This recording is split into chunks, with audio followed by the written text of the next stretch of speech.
Noor al-Latif is a refugee who, like hundreds of thousands of others, fled to Chad from Sudan's Darfur region to escape ethnic violence over the last 2 years. She is also a trained psychologist and now spends her days in the refugee camp on the Chad-Darfur border, giving psychological support to victims. The psychological trauma is overwhelming. The loss of loved ones is immense. Death has become too frequent. Some families have lost both parents. In such cases, the child becomes the caretaker. Al-Latif says she works with a 14-year-old girl who became head of the family after both parents were killed. VOA spent more than a week in the refugee camp in Adre speaking to victims. Practically everybody here at the refugee site in Adre has got a horrific story to tell about friends, family members, neighbours being murdered in what the US has called a genocide.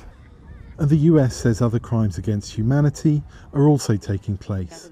The name of this refugee has been changed and her identity protected for fear of reprisals if she returns to Darfur. They killed my mother and my brother. They killed them in my house. They killed a lot of people. She says she was then raped by militias linked to the paramilitary Rapid Support Forces, or RSF. Mohammed Idris Adam, a well-known artist in the Darfuri city of El Janina, says he was on an RSF hit list. He fled the city but left everything he owned, including his life's work, behind. The whole world condemns violations of human rights, and they have agreements under the United Nations and so on. The people responsible should be brought to trial for the crimes committed in Darfur.